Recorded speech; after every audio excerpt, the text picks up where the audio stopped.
Welcome to the Success Talk Show, the podcast for ambitious leaders who want to get their best results and create a workplace for their teams to thrive. Each week, we share practical advice to help you accelerate your success and grow as an inspiring leader. Now, here's your host, Leadership Success Coach, Donna Siriani.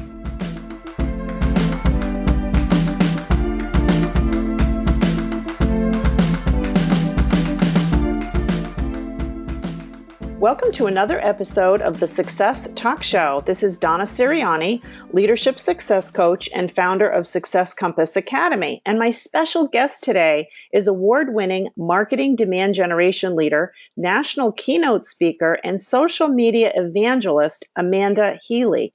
Amanda is a senior marketing manager at Tibco Software, overseeing global integrated campaigns for Tibco's fastest evolving product line, Cloud Native IT. She's been featured in the New York Times and Wall Street Journal bestselling author Dan Schaubel's book, Promote Yourself. She speaks regularly at leading technology and women's conferences across the country, including the Mass Conference for Women, Women in Technology International, and the Watermark Conference. And she was awarded the Social Genius Award at the Social Tools Summit in 2016. I just love that. So welcome, Amanda.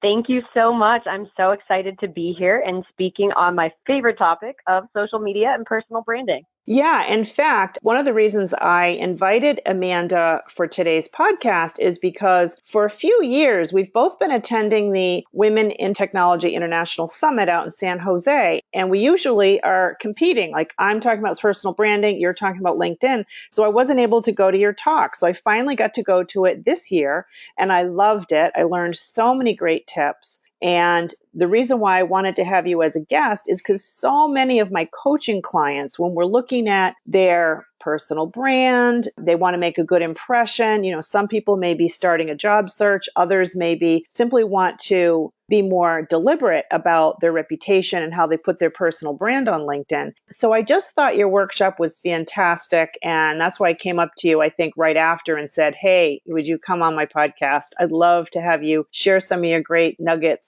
with listeners. So thank you. Absolutely. Yeah, I'm psyched to be here. And I would totally echo that sentiment that I think the majority of us today, we understand that a first impression is obviously so important.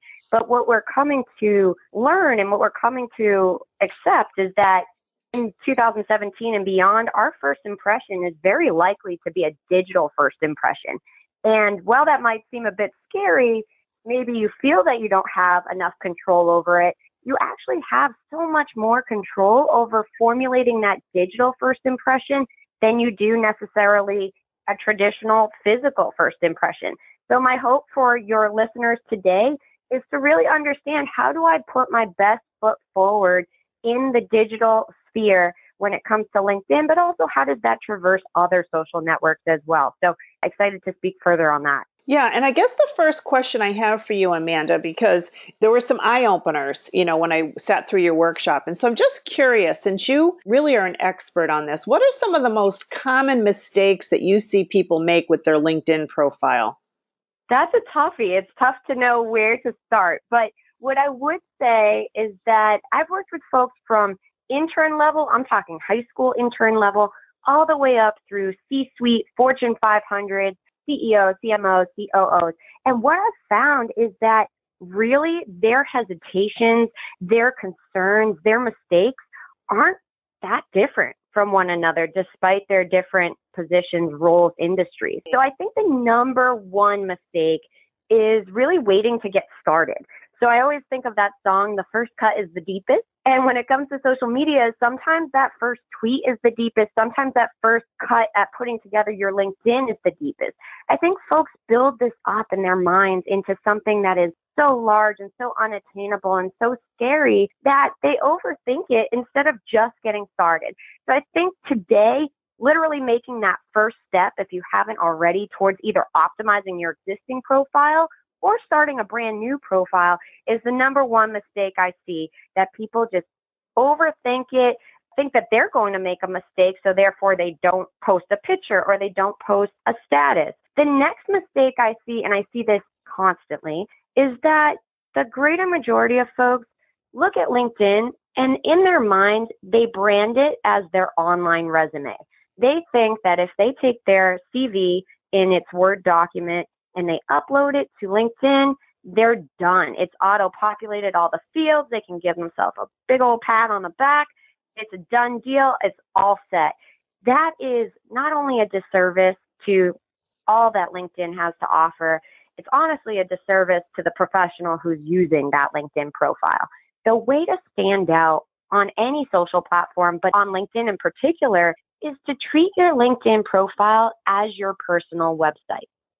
So everyone Googles one another at some point, right? So if I'm going on a date or if I'm meeting with someone for a potential client meeting or whatever it may be, the first thing I'm going to do is take your name and throw it into Google. And if you're doing it correctly, and if your search engine optimization is firing on all cylinders, that first hit is going to be your LinkedIn profile. If I go to that and I click through and it reads very dry, it's a CV, you're telling me what you're doing, you're talking at me, immediately I'm going to form a kind of first impression based off of that. The most impressive LinkedIn profiles I see, rather than telling me what you do, which is what your traditional CV tends to do, tell me why you do it. Bring it to life for me. Tell me a story. Human beings were separated by animals and other kind of organisms by our power of speech. So leverage that. Bring me into your world, into your professional world, and make it memorable for me. So that's my number 2 mistake, is treating LinkedIn as an online resume rather than your personal website, your place to tell your story, what you do, why you do it. Mm-hmm. And then my third mistake and final mistake for now is really just undervaluing all that LinkedIn has to offer. Those who even use LinkedIn on a daily basis have likely only scratched the surface. This is a tremendous free platform that gives you the ability to position yourself as a thought leader, to create your next opportunity, whether that's a job opportunity, a point of sales opportunity, a partnership opportunity, a speaking opportunity. And it even functions as a blogging platform. So we'll get into that a little bit later. But the third mistake is kind of just using the surface level tools of LinkedIn and not doing the due diligence of attending a podcast like this today, doing some research, attending workshops to really understand how could I be taking my LinkedIn to the next level and also using it as just a tool in my arsenal to build that strong personal brand. Mm-hmm. Yeah, really, really interesting. And Amanda, I want to go back to the first mistake you mentioned where you said the first mistake is overthinking it and really waiting to get started. And I see that all the time. And recently I was working with a group of executives and every single one of them they really were hesitant to change, within your LinkedIn profile, right? You have that place where it's a summary and you put 2,000 characters, really write a nice long description. Yep. Even though what they had and what we'd worked on together was, a big upgrade, really good, it took them weeks to finally, they were so timid about it. And I said, this is fantastic. It's so much better than what you have. Just go ahead and cut and paste and put it in there. And even then, they were really, really hesitant about doing it. So I see it time and time again because you can go in and edit it again the next week, the next day. There's no limit. So I'm not sure about that. But so number 1 is rip that Band-Aid off. Just do it. Yep. And don't regret it and don't look back. And guess what? If you make a little mistake, or maybe it's a grammatical mistake, maybe you misrepresented something, we are human. And the best LinkedIn profiles bring that human element into it. I'm glad you're seeing it in the field as well because it's constant and it's non-biased. You see it in all age groups, all industries. So hopefully our listeners today will not be part of that subset after this. Yeah, I love converts. And I'm curious because one of the things that I always like when I read someone's LinkedIn profile and they write it in the first person, it sounds more intimate, like I'm really getting to know their voice, their personality, which is so much more interesting. I like your advice about focus on, why you do what you do. Bring the reader into your world. And so I like first person because I feel it does that very effectively. But what are your thoughts on using third person versus first person in that section? Sure. So one of the other topics I travel around the country speaking on is social authenticity. So bringing yourself into the digital sphere and bringing your authentic self into that digital sphere. So I always joke, unless I meet you at a party and you talk about yourself in the third person in quote unquote real life, then you better not be doing it on your LinkedIn profile. For me, you always have to think, what is the impression that I'm giving? And I think for the greater population, if we read something in the third party, we either think we're reading a bio at the end of a hardcover book, or we think you're a little bit, how would I put this, uptight. It doesn't create a connection with your reader. And I've heard from folks, who are high up, or maybe they're in the legal industry. Oh, well, I want to bring a level of professionalism to my profile. My kind of retort to them would be, at what cost? Because we can see that you're professional by your photo, by your headline, by all of the great bullet points that underlie your individual roles. What I want to know, and what's far more interesting to me, is who are you? And what makes you tick? And what do we have as a common thread? And why would I want to work with you, connect with you, do business with you? So I take a hard and fast rule, scrap that third party voice. I think the only person it really works for is Ron Burgundy. I think he's the only one who can pull it off. But yeah, I think bringing your authentic self into your LinkedIn profile or any social profile is the best goal you can aim for. And actually, one of my favorite compliments I ever get is when someone comes to my LinkedIn profile or follows me on Twitter or Instagram, and then we meet again in quote unquote the real world, and they say, well, heck, you're exactly how I expected you to be. And that's the best, because that means, whatever the connotations are, that I'm bringing my authentic self into any digital property, and we're creating consistency. Consistency is what drives memorability. It's what drives trust. It's what drives success in a personal brand. So keep consistent with who you are in the physical world and who you are in the digital world. Yeah, great advice. In fact, I laughed when you said, if we were to meet, what went through my mind is the old Seinfeld episode where Elaine liked a guy named Jimmy, but Jimmy was always talking about himself in the third person, Yes. Do you remember that episode? Immediate turnoff, right? Yeah, immediate turnoff. Yep. Oh, so funny. So while we're still on the subject of being hesitant, one of the things I wanted to ask you is, well, I don't give talks, about LinkedIn. But what I do is help people both in workshops and in one-on-one through coaching on personal branding. And one of the things that I'll see, this is particularly in a workshop, let's say it's in a corporate setting, I see people, and my clients are typically, either in technology or financial services, they're working in a corporate environment, and they're often hesitant to update their profile because they're afraid their colleagues are going to think they're looking for a new job. And so I always go into my pitch about the power of LinkedIn and how they can leverage it. But I'm curious, and I just see that all the time. What advice do you have someone who, it's not that they're hesitant just in general, it's they're afraid people will think, he or she's out looking for a job. What would you say to them? Absolutely. So I hear this constantly as well, despite industries, despite even just how common LinkedIn really is today. I would put it this way. Any successful professional who wants to stay on the edge of technology and build or maintain a strong personal brand, they need to treat their social presence, which includes LinkedIn, as a living, breathing entity. And just like any living, breathing thing, that's going to need nurture. That's going to need consistent growth. That's going to need attention.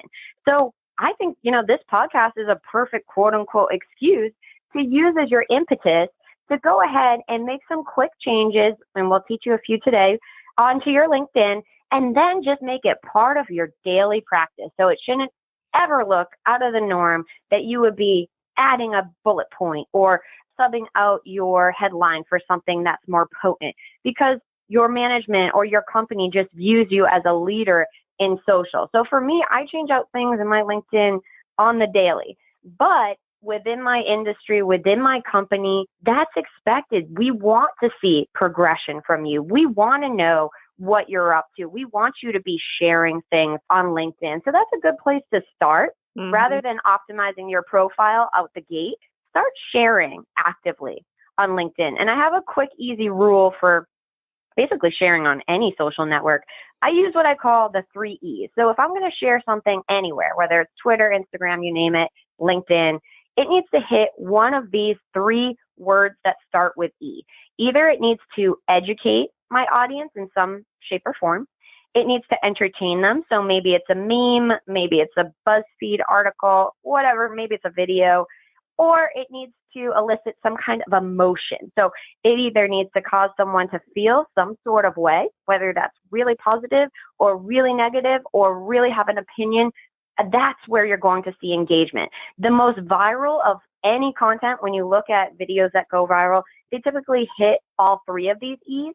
But if you can hit just one, you'll see some good engagement. You'll see some comments, some likes coming in. So what I would start doing today is aim to post about one piece of content to your LinkedIn network. I'd say every 3 to 5 days is healthy. From there, once your name is going to start coming, to the front of people's news feeds, then it won't look nearly as quote unquote suspicious that you're updating, that you're adding. I would actually be much more concerned if any of my employees were not updating their LinkedIn. So I view it as almost detriment because they look like a laggard. And I've actually had people ask to interview me for particular publications. I throw their name into LinkedIn.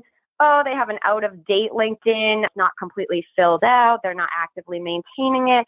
And that kind of turns my judgment. They're asking me to be interviewed about LinkedIn, but clearly they are not practicing best practices on that platform. For those of the folks who are on the line who are very, very, very concerned about this, what you can actually do is turn off your notifications on your LinkedIn profile. So once you're in edit mode of your LinkedIn, on the right, you're going to see a button that asks you if you want to notify your network that you're making changes.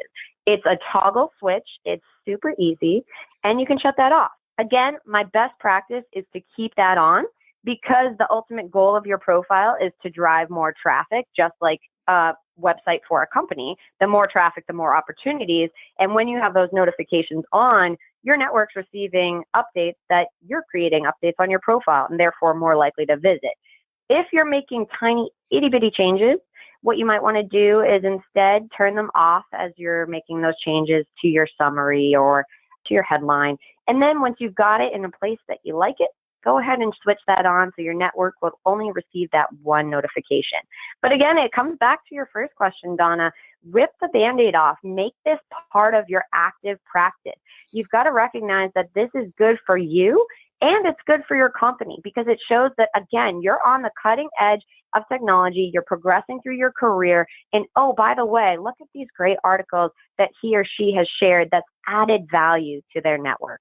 Mm-hmm. Yeah, good advice. So really great advice, Amanda. So I'm curious, I know when I went to your workshop, you were asking, what are some of the basic things and what are some of the more advanced, like where were we as an audience? I think we were probably all over the place. So I'm just curious, given how much, LinkedIn has evolved, what are just a few of the top advanced moves that you'd recommend somebody make to really make the best impression possible with their profile? Absolutely. So I call these my ninja tricks. There are easy things to do that most people just don't know are available on LinkedIn. So first and foremost, we talked about how your LinkedIn profile tells me why you do your role rather than what's the day-to-day of your role. The beauty of this platform is not only can you tell me why you do something, you can show me rather than telling me. So a cool thing about LinkedIn that you can't do with a CV or a resume is you can bring yourself, your role, your work to life through a concept called rich media. Rich media means that you can add a PDF, a slide share presentation, a video, a podcast, you name it. You can add that not only to your summary, but also to your individual role. And the coolest part is that as a society, we're becoming very, very visual. You've seen kind of the rise of visual platforms like Instagram, Periscope, Snapchat. And the truth of the matter is that we're no longer reading long form anymore. Take advantage of that. Use rich media throughout your LinkedIn profile to chunk up the blocks of text. So I might be scanning on my phone through your profile, and I'll see, okay, so she is a professional speaker. Yeah, it's well and good to read about what she speaks on, but I want to get a sense of her presence. I'm going to click on this YouTube video and watch a quick little clip from the last speaking engagement she did. Each and every one of us has a means of rich media available to us. So whether you're an artist or whether you're in marketing or whether you're in sales, there's going to be something that you can leverage as media on your page. And if you're at a total loss, look to your company. If you're at any of the large corporations, they are producing media through their marketing channels. Go ahead and grab that commercial spot and add it to your LinkedIn profile. Or for our company, TIBCO, we've got all these great whiteboard videos that explain what we do in 2 minutes or less. Great way to have someone understand our company without reading just full, boring text blocks. So that's my number one, or first, I should say, first ninja trick. Want to stop there, make sure there's no questions before I go on to the next one. Yeah, no, I think that's great advice because you can add so many things. And I think the challenge for most of the folks that I know, I think it has some great tips because most of the leaders who I work with are so busy that unless it's easy to grab, easy to update, they simply don't have the time to create anything most of the time. Yeah. So I like your advice about see what's already available in the company, whether it's something they've done from a workshop or that marketing has. I think that's a great advice. Absolutely. And I'm sure if these are public facing executives, I am certain that they've been featured in write-ups, in articles. The beauty of rich media is that you can either upload a document directly or you can link to it. And the coolest part is that it will populate a thumbnail image without you doing anything. So if XYZ top exec is featured in, Forbes, you can go ahead and just pop that Forbes link into their profile and done. You've already got a great form of media that's third-party credibility. That's, no extra work to said exec. So I love that trick, and it's a way to stand out because I'd say 70% of users are not leveraging it. Yeah, I agree. Now, my next one is, this is something that you can actually do right this moment, my little ninja trick. And again, not everyone knows about it, but it's customizing your LinkedIn URL. So if you haven't done this, your LinkedIn URL is going to default to something very unattractive like linkedin.com/IN and then a bunch of random XYZ 1, 2, 3 numbers and letters. What I want you to do right now, if you're at your desktop, mobile, whatever, go into edit mode of your profile. And then on the right, you're going to see something that says edit your public profile. Now, this is going to give you the ability to customize your URL. So I want you to claim your name. Claim your vanity URL. Vanity stemming from the word vain. So take that name, and if it's not available, use middle initial, maybe one letter. But go ahead and click that pencil icon and put in your name. So your new URL will be linkedin.com/IN/Amanda Healy. And from there, I want you to take that URL that's personally branded and put it everywhere. So again, the ultimate goal is to drive traffic to your profile. I want you to take that URL and put it in your email signature, put it on your business card. If you have a Twitter account, put it in your Twitter bio. If you have a personal website, same thing, should go on there under your contact us.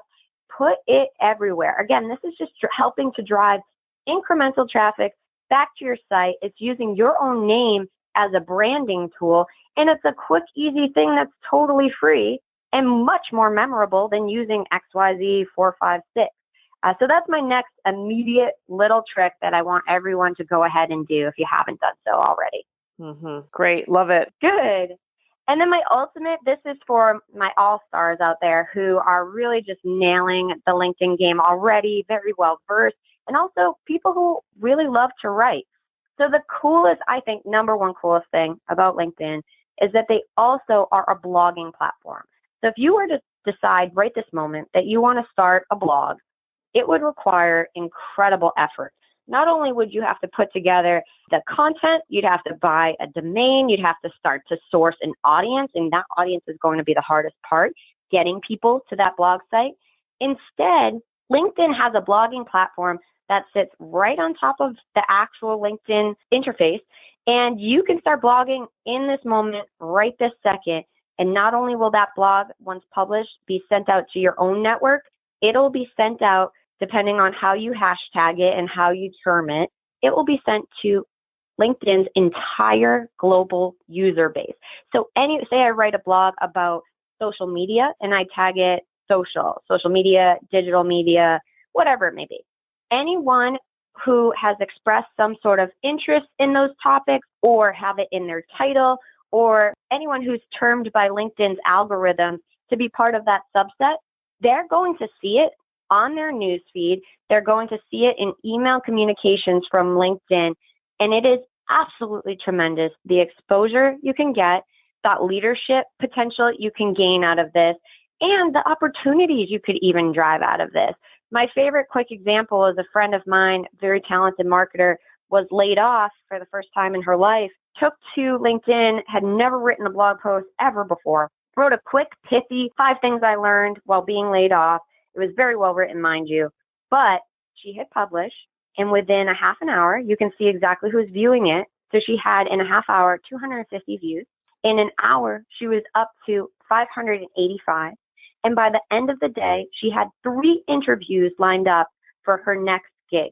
I am telling you that if you are not leveraging this, you're missing out, because again, each and every one of us has something to share. If you're attending a conference, 10 things I learned about attending the Massachusetts Conference for Women. Maybe you have a perspective on a certain trend in your industry and you want to share it. There's just so much that you could be actively blogging about. But again, comes back to that first thing we talked about. Do not be afraid. Do not be afraid to post it. Do not be afraid of how it's construed. Obviously, I use the rule, don't post or share something that you would be embarrassed of in front of your grandmother.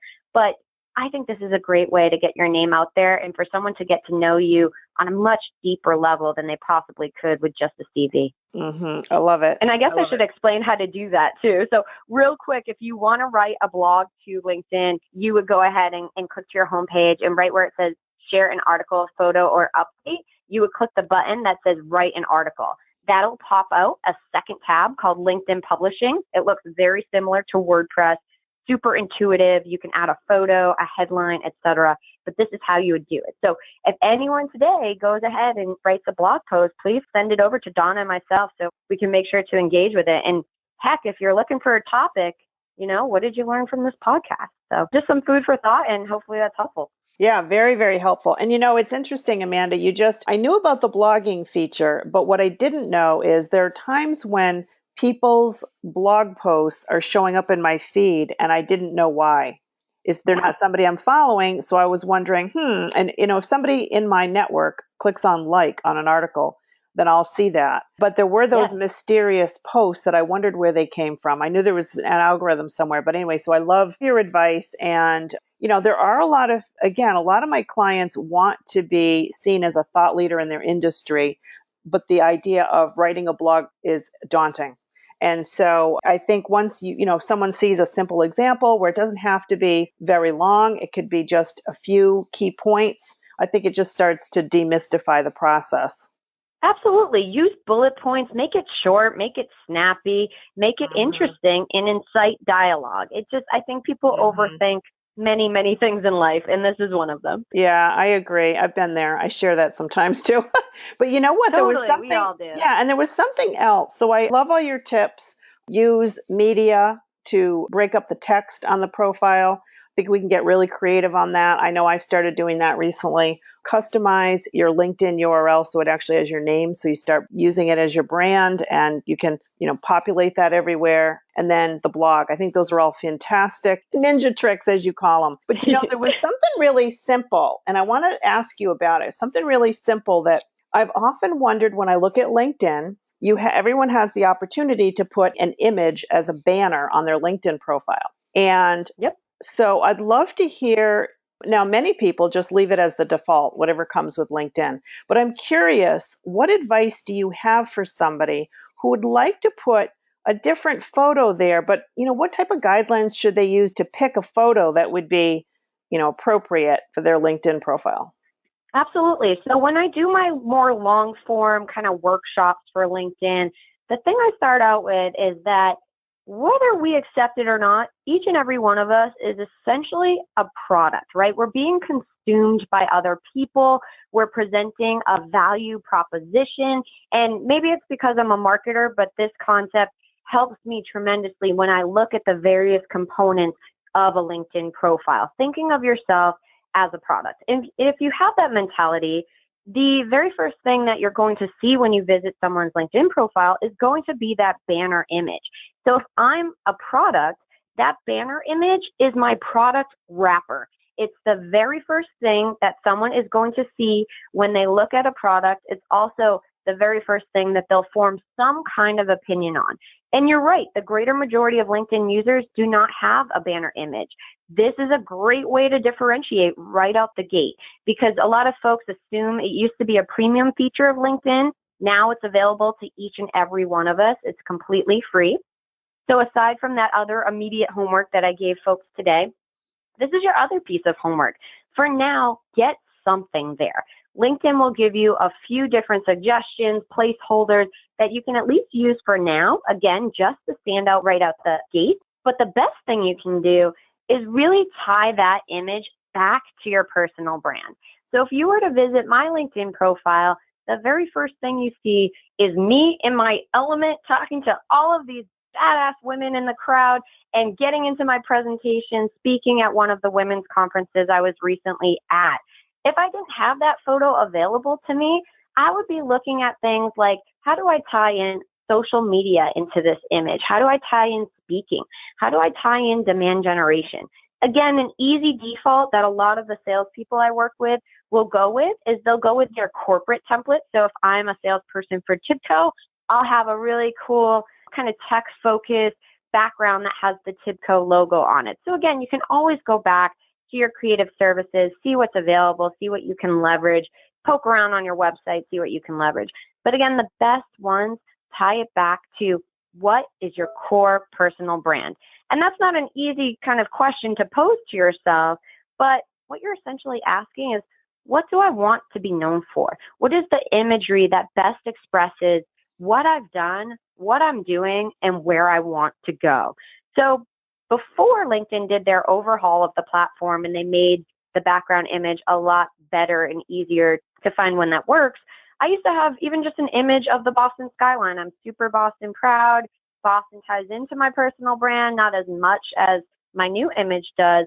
But what I would say to you is think about it a bit, but don't wait. Put something there for now. Again, as Donna mentioned, you can swap this out at any given time. But if I'm an author, I would have a photo of my book. I would have one of the testimonials or reviews running across the top. If I'm customer facing, I'm going to want, a photo of me helping my customer do X, Y, and Z. There's just so many things that you can put here that will create consistency with your personal brand. So leverage this as a super feature that most people don't use. And immediately I'm going to go to your profile, and most people will actually assume that you have a paid account with LinkedIn because, again, they just think that that was a paid feature, even though it's not. So again, you're kind of up-leveling your credibility a little bit. Oh, this person, uses the paid version of LinkedIn, whether you do or not. Yeah, such great advice. And I know two of the places I go to most often for photos, free photos, would be Google Images. I pick a lot off of there. And then also Unsplash is another website that has fantastic photos, Unsplash. There's so many these days, but those are two of my favorites. So that's something that's awesome. I haven't heard of the second. Yeah, Unsplash. But that's something that I like your advice, because one of the things that I do with my clients is when we're really getting clear on what they want to, as you said it, Amanda, what they want to be known for, whether it's solving complex problems, it could be something to do with the type of customer solution that they love. But how do you, for them, the challenge is finding an image that really tells, like a picture's worth 1,000 words. It can really get that point across so quickly. So I do love that. And that was something I really had never thought of until I attended your workshop. So it's high value real estate on your profile. You might as well leverage it. And the other point I would quickly make too is that if you do have a Twitter profile or another profile that has a banner image, please be sure to be using the same, what I call cover photo on your Twitter account as you are on your LinkedIn, and also the same profile picture. Why? Because this, again, drives consistency. It drives that personal brand. If I pop over to your Twitter account, immediately I know I'm in the right place. I've got the right person. There should be different content there, but the look, the feel, the branding should all be cohesive. It's super important, and it's very differentiating because not a lot of folks take that mentality. They aren't treating themselves as a product. They aren't understanding that little kind of aesthetic things actually have a big influence on the perceptions we form. Yeah, yeah, such good advice. And so, Amanda, one of the last questions I want to ask, because these are all such valuable tips. I mean, the tips you've given us really can keep us busy for a little while now. Those are all Good. really juicy, juicy tricks.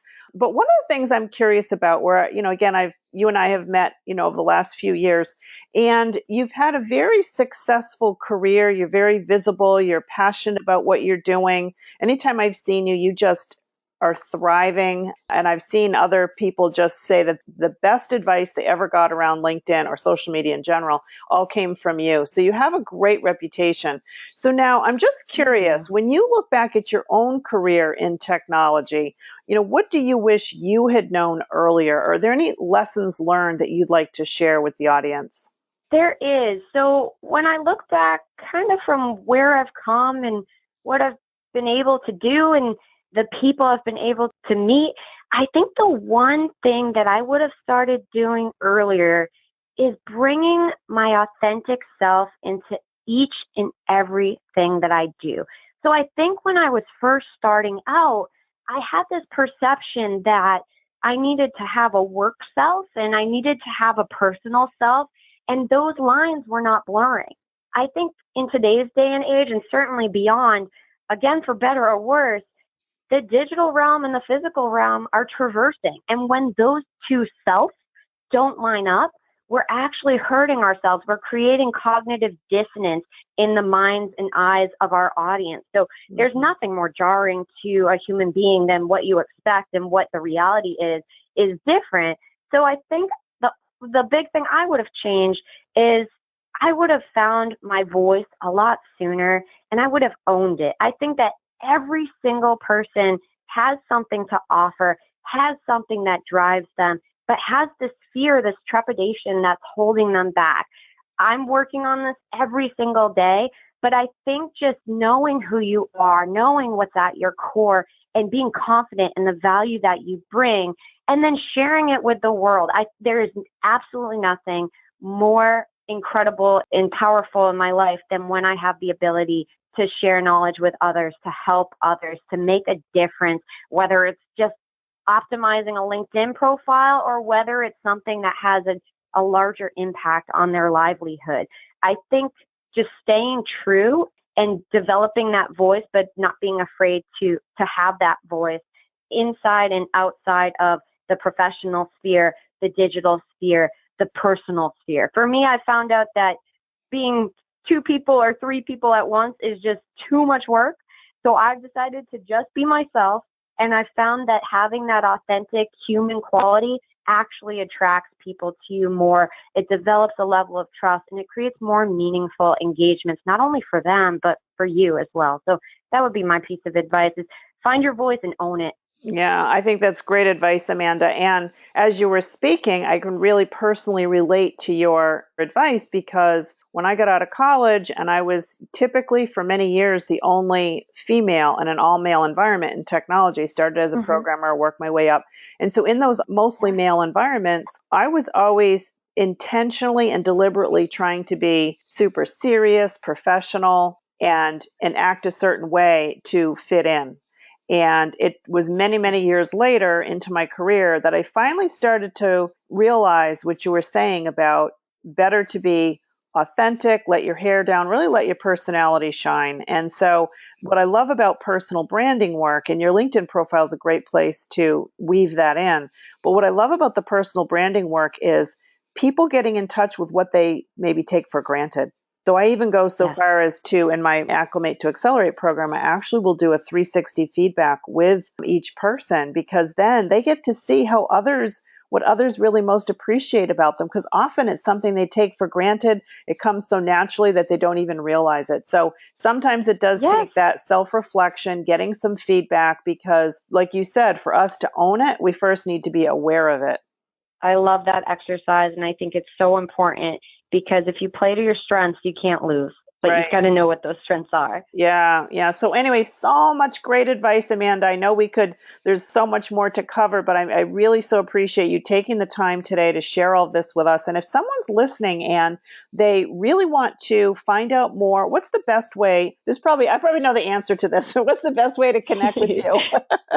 Yeah, so I love analogies, right? So I think of myself as like the golden retriever of the social media world. Basically, I love human contact. I am super friendly, hopefully super approachable, or at least I'd like to think I am. And I'm always willing to lend a hand or lend an ear, whatever it may be.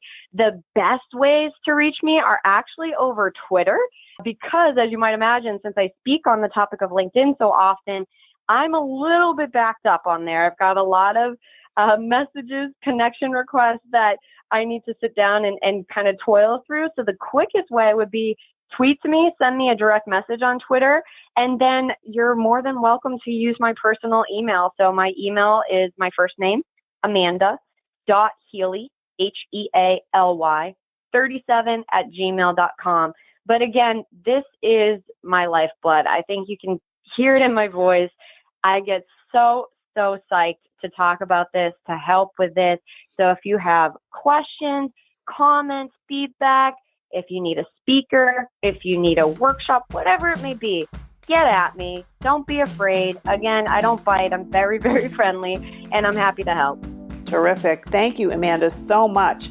So for those of you listening, if you found this episode valuable, certainly feel free to reach out to Amanda, but also be sure to subscribe to the podcast so you can receive the weekly episodes. You can either go to iTunes for The Success Talk Show, or you can go to the website, thesuccesstalkshow.com. You can subscribe in either place. So I want to thank you for listening and have a great day.